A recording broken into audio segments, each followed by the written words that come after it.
You're listening to Criticaleye's Asia Leadership Podcast. Criticaleye is a global membership community with over 2 decades of experience supporting senior executives in their roles. We work with board-level executives, giving them opportunities to build their knowledge, skills, and access independent reference points outside of their immediate networks. Whether you're stepping up into a more senior role or aspiring to do so, looking to hone high-level stakeholder relationships, drive operational performance, build your own personal resilience as a leader, or have longer-term career goals such as moving into a plural career, Criticaleye's approach supports a range of leadership challenges and ambitions.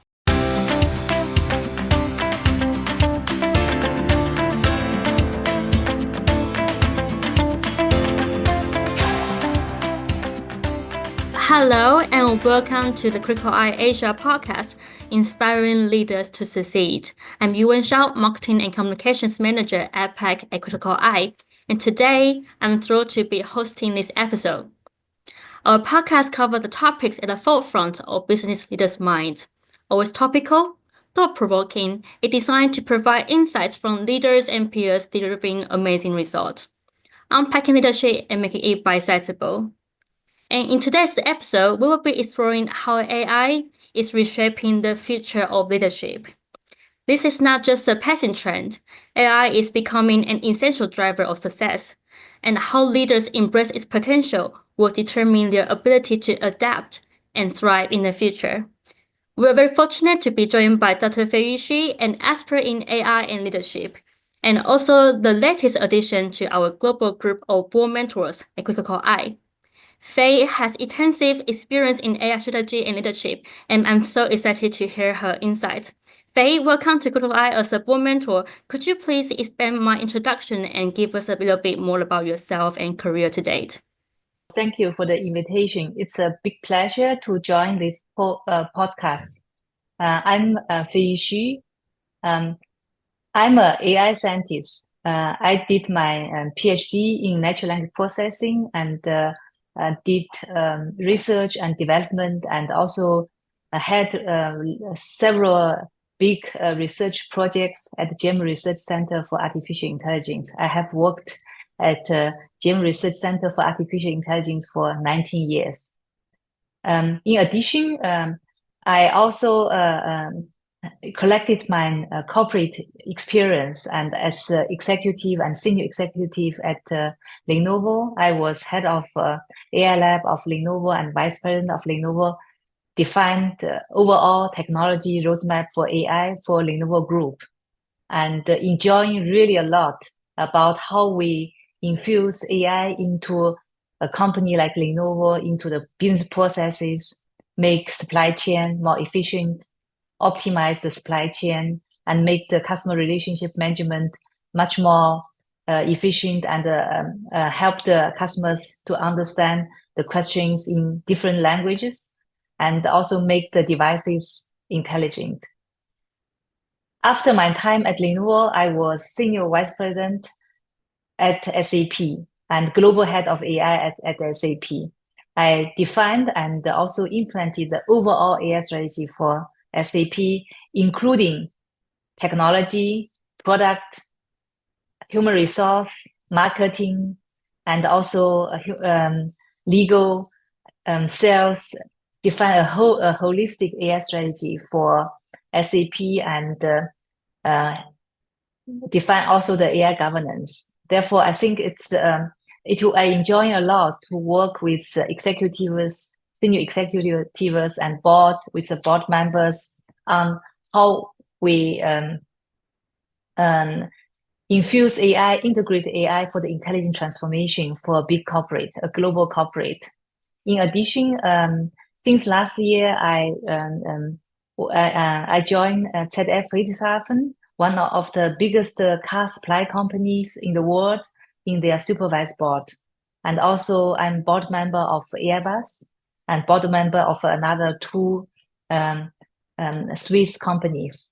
In my recent roles as board members, it's very important to help the board and also the leadership in the company to define the AI governance and define the AI strategy, make sure that companies leverage AI technologies, build AI applications to be trustworthy and also still business value driven, successful. Thank you so much, Fei, for your introduction. Today, I really want to explore two main topics with you, actually.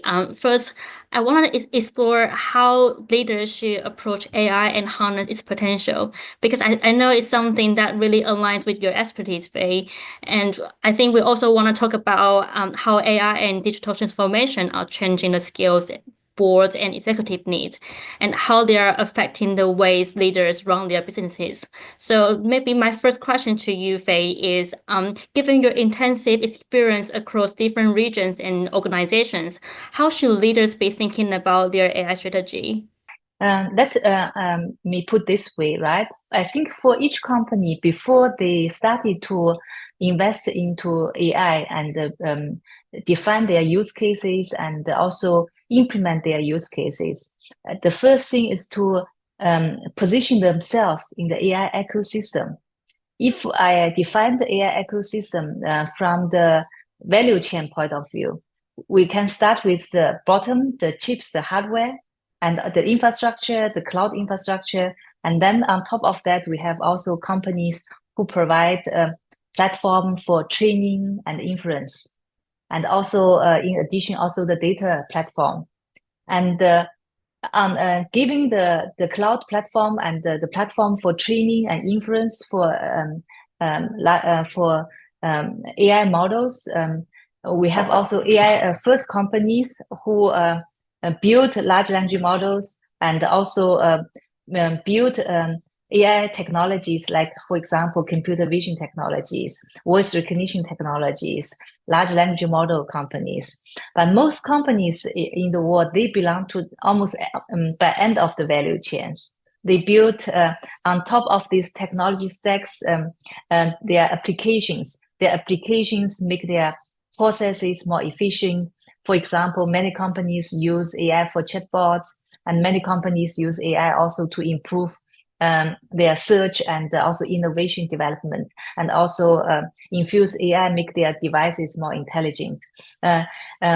From this value chain point of view, many companies have to define where is my position in this value chain, and with whom I have to build a partnership, which kind of technology stacks I need in order to make the applications feasible and possible, successful, right?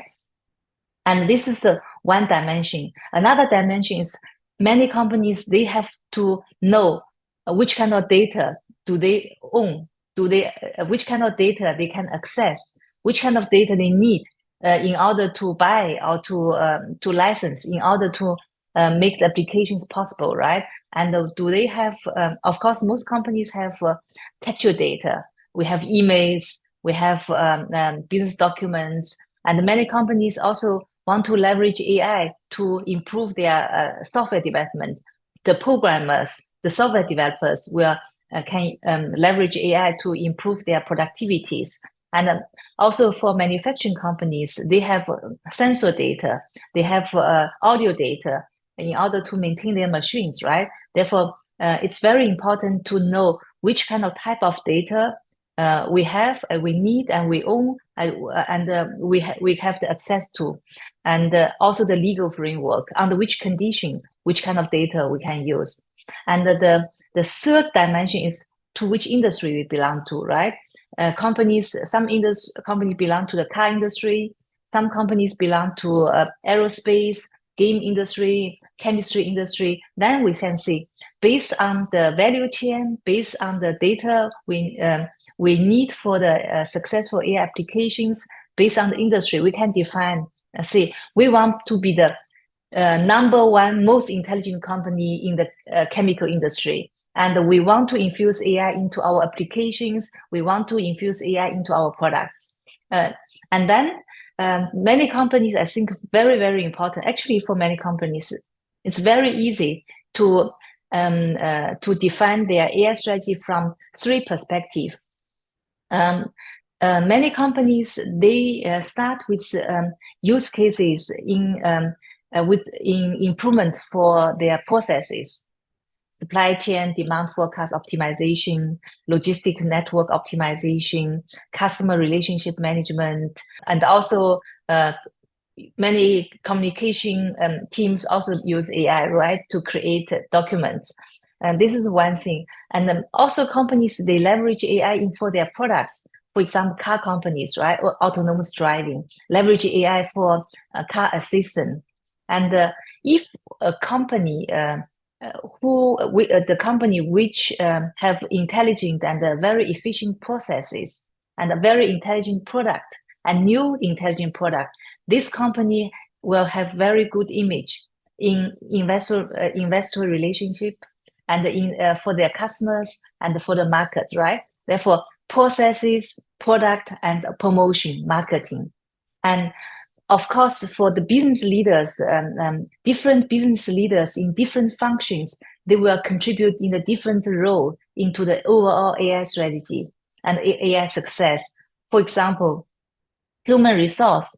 For human resources, it's very important to identify which kind of job profiles are needed in order to make AI successful in one company. For example, data engineer, AI scientists, data scientists, and experts who run the AI operations, right? We have to identify which kind of AI job profiles we need, and and also upskill our existing workforce, and let them understand how to use AI and the data privacy, data security, and the AI regulations. Actually, every employee in the company has to be aware and informed about the data privacy regulations in AI in data, right? And also for many employees, also very important, let to understand how to use AI tools like Copilot in Microsoft. This is from human resource point of view, and from marketing and communication point of view. The communication team has to work with the executive board together, and also with the human resource and the central AI team together to identify the communication strategy for the employees. And because many employees and many people are scared of AI, they thought AI will replace them, right? Replace their workforce. This is very important to explain and help the employees which kind of change will means AI for them, right? And the second, also how we define our communication strategy to outside the world, to outside the company, to the market, right? To the investors. And this is and also for the product team, they have to even go deeper into the AI because they have to understand how can they improve the product with AI technologies. These are examples which actually almost every functions will be part of the AI strategy, part of the intelligent transformation. Which region you think are quite farther ahead when it comes to AI? If we look at the geopolitical landscape, if we take the example of large language model, foundation model, of course, US is in the leading position, from the basic research to the innovation and also the number of the large language models. US is number one. We have US has OpenAI, Microsoft, Google, Meta, Anthropic, Cohere, all these companies, right, who produce really the most relevant large language models. But China is in the second place. China also Baidu, Alibaba, and also many companies are part of this game. Also deliver large language models, have a very strong infrastructure to make the training of large language models possible. And Europe is there are also several companies like Mistral, part of these games. They produce also large language models, but Europe is behind. And the Middle East, they are catching up. They are heavily investing in AI. And I think this is what I think and also Israel there are also AI 20. Israel is also part of this large language model competition. However, I think that the most dominant regions are US and China. You mentioned that like China are ahead of Europe in terms of AI adoption.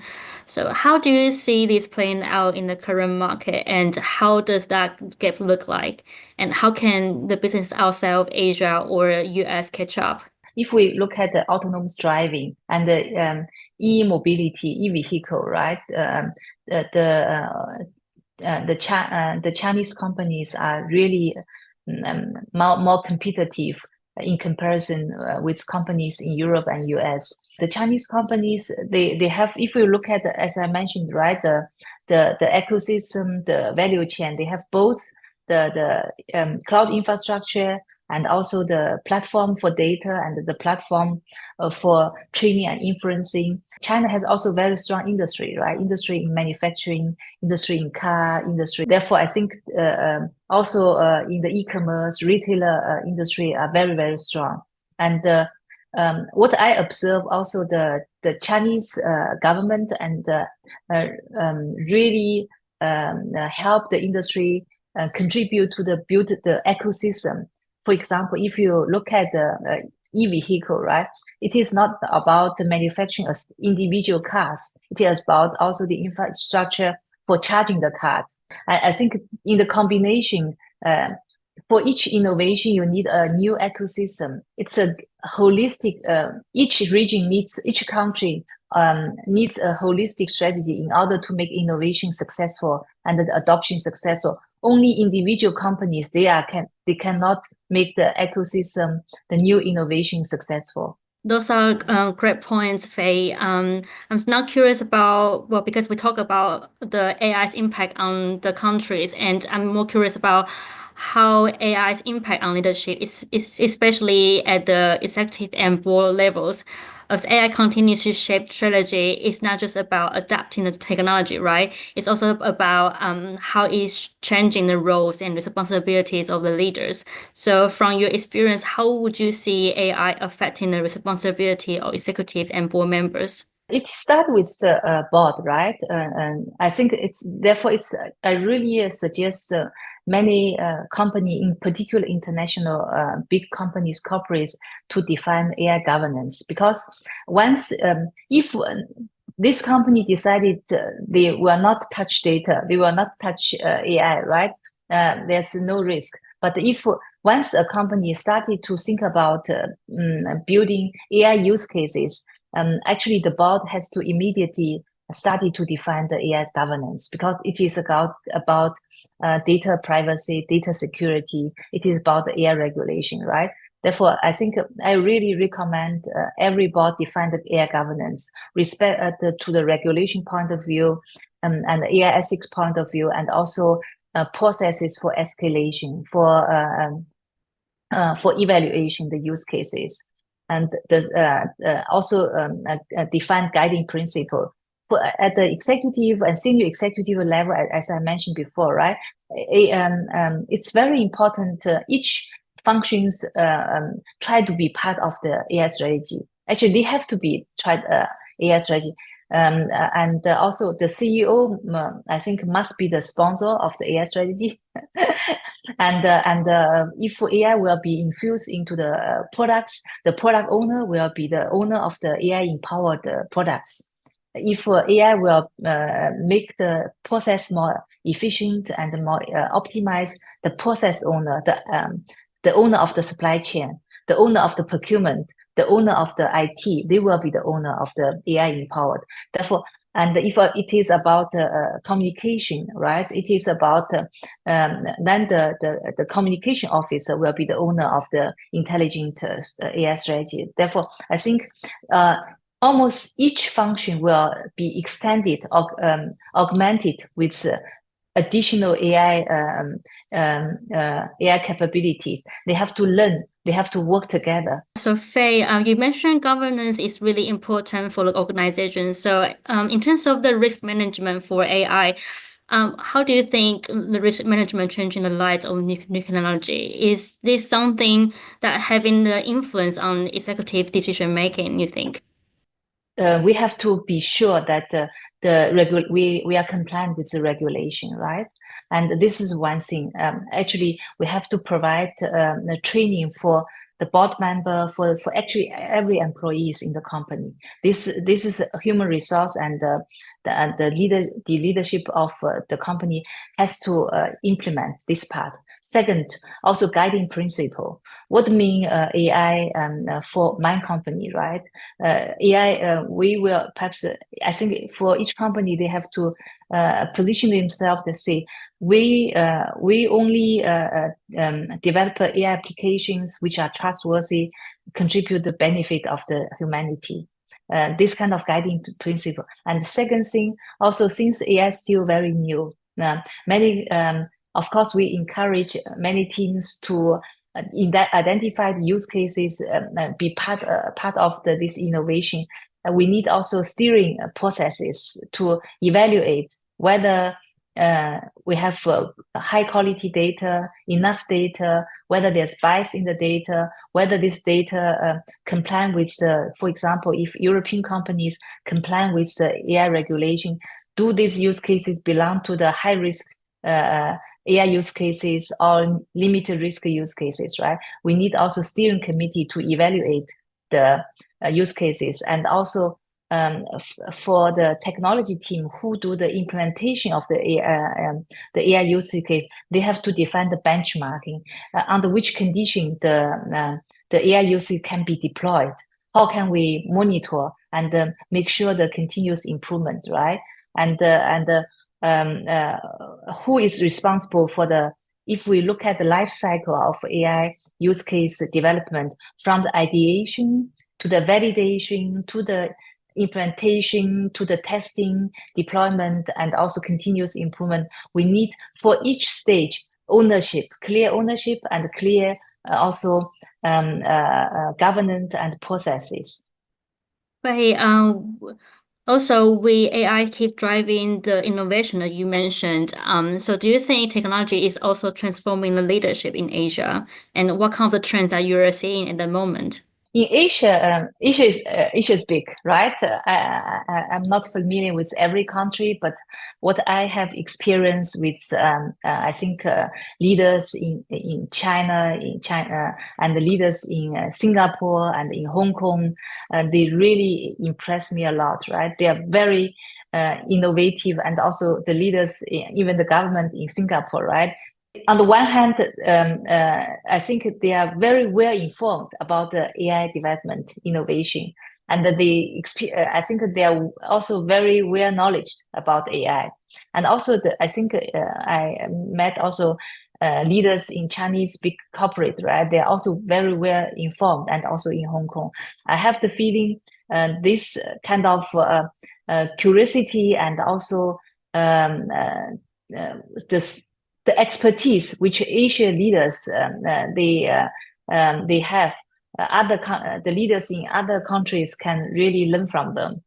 Right, then if we look ahead of the future of leadership, and if particularly in Asia, what do you think we will see the different types of executive and different board structure coming through? And also, in an AI-driven economy, how will leaders get the insights and reference point they need, you think? AI is an ecosystem game. It's a global game. I think not only for the Asian leaders and also for the European and American leaders, if we run a global company, we have to be very well informed about the regulation globally, right? There's regulation in Asia countries, in China, the regulations in Europe, like in EU, the regulation US and also in UK, and also even in Middle East. Therefore, if we run global business, we have to be very aware, and also work with the technology team, the AI team, be sure that we use the right technology for the right geopolitical regions. Therefore, not only for Asian leaders, executives, and also for leaders in all of the world, they have to be well informed about the global development in AI. And also, I think perhaps all of us as leaders, we have also the responsibility to make sure that AI will contribute to the benefit of our society. I'm really looking forward also a global AI governance, right? That we align our governance, align the regulation, make sure also our societies, the companies, and can work more efficient product together, not isolated, very localized regulations. So Fei, with all the challenges leaders are facing with AI, and what roles will mentors play in supporting them, you think? And because you recently also joined Criticaleye as a board mentor, so what kind of the guidance that you hope to offer leaders as navigating the new challenges? I think for me, the board mentor and also what a Criticaleye provided for the executive and the senior executive is play a very important role. We know as senior executive, as executive at board, we are every day we are busy. We are busy with everyday business, and we have our own tasks, challenges, right? But nobody has enough time to deep dive in such a broad and deep technologies. Therefore, have board mentors, have experts who have defined the AI governance, who have defined AI strategy, who have developed successful AI use cases, applications, and have communication with these experts.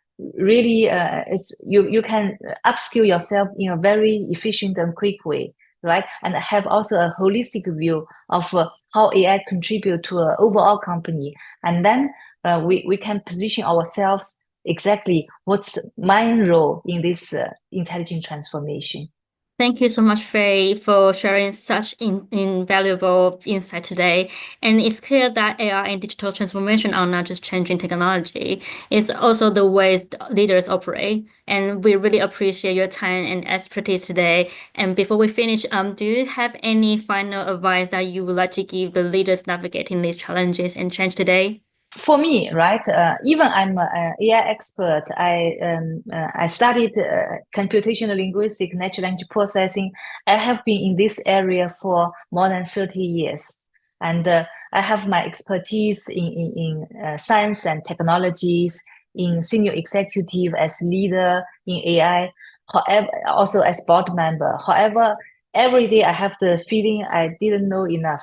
Therefore, continuous improvement, continuous learning. This is the only chance to make us successful and knowledgeable in this fast-changing technology, fast-changing innovation area. And of course, it's always we have also to be mindful with our own skills, right? Own expertise.